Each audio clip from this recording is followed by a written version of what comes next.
अस्सलामुअलैकुम प्यारे व्यूवर्स, क्या हाल है। उम्मीद करती हूँ आप ठीक होंगे, खैरियत से होंगे। जनाब, इससे पहले मैं आपके साथ ये वीडियो शेयर की थी कि मैंने जो लहसुन लगाया, तो वो मैंने आपको लगाते हुए दिखाया था। वो पिछली वीडियो में आप मेरी देख सकते हैं। तो आज मैं आपको बताने जा रही हूँ कि इसको गोडी कैसे करनी है, तो इसके अंदर खाद कौन सी डालनी है और कैसे डालनी है। तो आप मेरे साथ रहें, हम वीडियो शुरू करते हैं। सबसे पहले मैं इसको गोडी करूँगी, क्योंकि कोई भी खाद डालने से पहले गोडी करते हैं। तो ये इसमें मैंने लहसुन लगाया। पहले भी ये देखें, जो है ना मिट्टी बड़ी नरम है। इससे पहले भी जो है ना मैंने एक दो दफ़ा इसमें गोडी की हुई है। वो वीडियो मैंने शेयर की थी, यकीनन आपके पास आई होगी, आपने देखी होगी।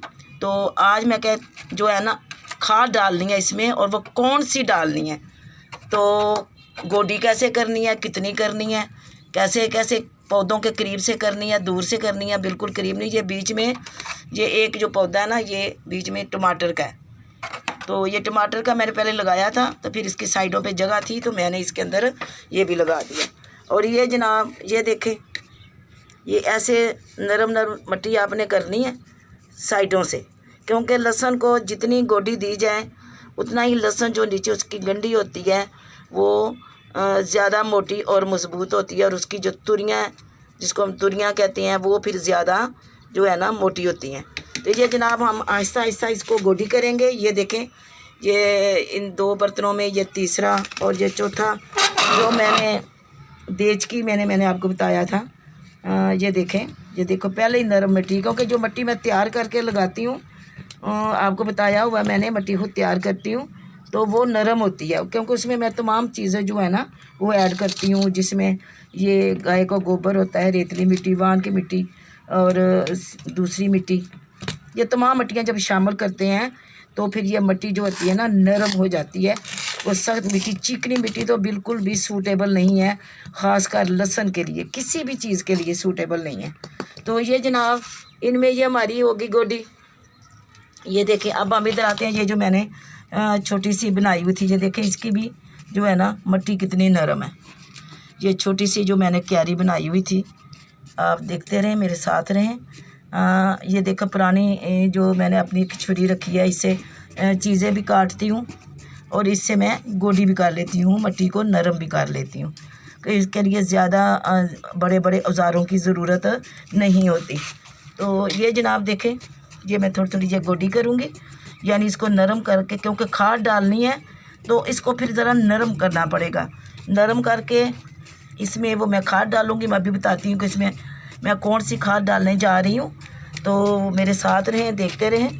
जो मेरी बहनें और बेटियाँ घर पे गार्डनिंग का शौक़ रखती हैं, वो छोटी छोटी जगह पे, छोटे बर्तनों में, छोटे पैमाने पर ये चीज़ें जो है ना वो अपना शौक़ पूरा कर सकती हैं। तो शौक़ का तो कोई मूल नहीं है, उसके लिए ज़रूरी ज़्यादा जगह भी नहीं। हाँ, जिनके पास जगह है वो जनाब कर सकते हैं, क्यों नहीं, उनको तो बड़े पैमाने पे भी करना चाहिए। और घर पे बंदा, आज संडे भी था, मैंने कहा चलें इसकी अब गोडी कर दी जाती है। ये जनाब देखें, इसकी ये देखें, लहसुन की गोडी हो गई है। अब ये हम दूसरी क्यारी की तरफ आते हैं। ये पार्टीशन मैंने थोड़ी सी बीच में बनाई थी। अब हम इधर आ जाते हैं। ये जनाब देखें, पौधों के साइडों से मैं ये आस्ता आस्ता जो है ना गोडी करूँगी, क्योंकि बहुत सर्दी रही है और धुंध और ये बादल और इस तरह का मौसम, तो पौधे जो है ना वो ज़्यादा इतनी सर्दी बर्दाश्त नहीं करते। मैंने इसको, ये सीढ़ियों की शेड के नीचे है, अपनी तरफ से तो मैंने बहुत इनकी हिफाजत की हुई थी, लेकिन पौधे भी मैंने आपको बताया हुआ कि जानदार हैं, तो ये भी गर्मी सर्दी को महसूस करते हैं और इनकी सेहत पे भी असर पड़ता है गर्मी सर्दी का, जिस तरह हम इंसानों पे पड़ता है। तो ये जनाब देखें, ये गोडी हो गई है, क्योंकि नरम मिट्टी है ना। पहले ही आप कहेंगे कि इतनी जल्दी गोडी कैसे होगी। जी, मैं आपको बार बार यही चीज़ रिपीट करती हूँ कि इन चीज़ों के लिए जो होती है ना, मिट्टी नरम बनानी पड़ती है। मिट्टी को नरम रखते हैं तो फिर ये होता है। ये देखें जनाब, गोडी हो गई है। अब आप देखेंगे कि मैं इनमें अब जो है ना कौन सी खाद ऐड करने जा रही हूँ। ये जनाब देखें, ये है खाक जिसको कहते हैं स्वा, ये है खाक जिसको स्वा भी कहते हैं। ये किसी भी चूल्हे की लकड़ी और गोबर की जली हुई किसी भी तनूर से, किसी भी चूल्हे से, किसी भी घर से, अगर आपके घर में नहीं है तो आप ला सकते हैं। चलो जी, मैं गोडी की, अब मेरे साथ रहें, हम इसको खाद देते हैं। खाद डालने के बाद हम थोड़ा थोड़ा इसमें पानी डालेंगे। बिस्मिल्लाहिर्रहमानिर्रहीम।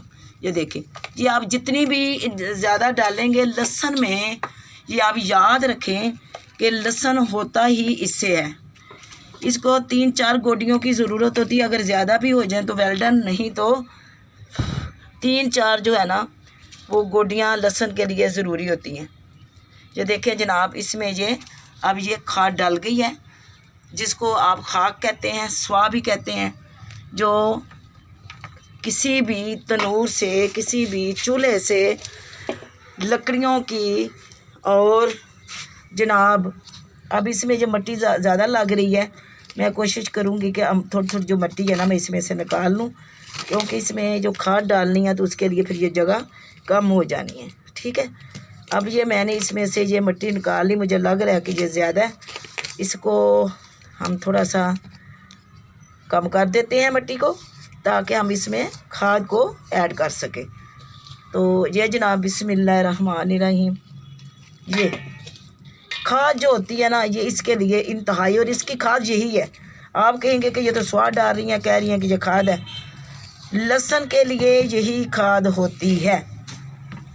ये हर 15 दिन के बाद गोडी करें, जो खाद डाल दें।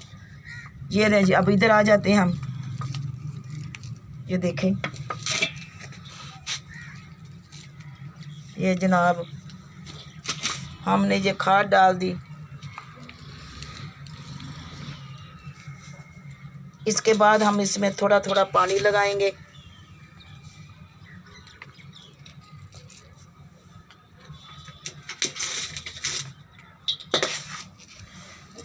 ये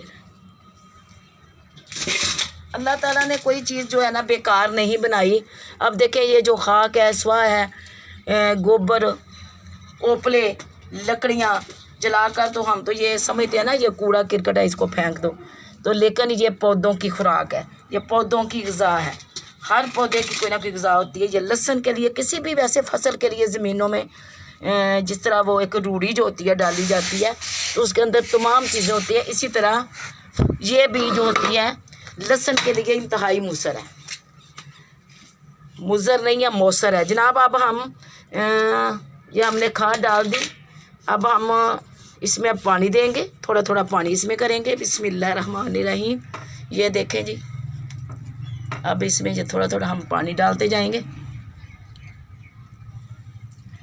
इसके साथ ही डाल सकते हैं अब ये लहसुन बड़ा हो गया है, आप किसी डब्बे से भी डाल सकते हैं, क्योंकि जब छोटा लहसुन होता है तो फिर उसके लिए होता है कि पौधा गिर ना जाए, बीज जो है ना आगे पीछे ना हो जाए, तो उसके लिए फिर हमें ना ये बॉटल के साथ या स्प्रे के साथ जो है ना शावर के साथ देना पड़ता है।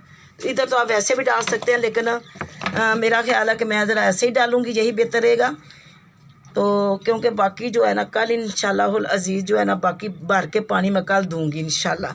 अभी इसलिए मैंने आपको दिखा दिया है कि लहसुन को गोडी कैसे करते हैं, उसको उसमें खाद कैसे डालते हैं, कितनी डालते हैं, कौन सी खाद डालते हैं, और उसके बाद जो है ना पानी कैसे देते हैं, कितना देते हैं। तो ये तमाम सवालात जो हैं आपको मेरी इस वीडियो में मिल जाएंगे। ये जनाब देखें, क्योंकि पौधे लगाना, उस पर मेहनत करना, काम करना तो हमारी जो है ना ज़िम्मेदारी है। आप उसको जो है ना परवान चढ़ाना जो है ना अल्लाह ताला का काम है, वो इंशाल्लाह किसी भी इंसान की जो है ना मेहनत ज़ाया नहीं करता। तो ये जनाब देखें, आज इसकी गोडी भी हो गई है, इसको खाद भी डल गई है, और इसका जो है ना पानी वो भी डल गया। जो पानी जितना मैंने देना था वो मैंने दे लिया। ये जनाब मेरे साथ ने, ये देखें जनाब, ये अब हमने लहसुन की गोडी करके इसमें खाद डाल दी है, और इसको हमने पानी भी दे दिया है। ये माशाल्लाह देखें कितना बड़ा बाटलों में जो है ना वो ज़्यादा गहरी जगह मिली है, तो ज़्यादा उसमें जो हो गया ना गहरा हो गया। जो देखो देचकी में था तो माशाल्लाह मेरे साथ रहें, मेरे नए आने वाले मेरे चैनल को सब्सक्राइब करें, लाइक करें, शेयर करें और मुझे अच्छे अच्छे कमेंट्स करें, मेरी हौसला अफजाई करें। तो इंशाल्लाह किसी नई वीडियो के साथ मैं फिर आपकी खिदमत में हाज़िर होंगी। तब तक के लिए मिसेस मलिक को इजाज़त दें। अल्लाह हाफिज़।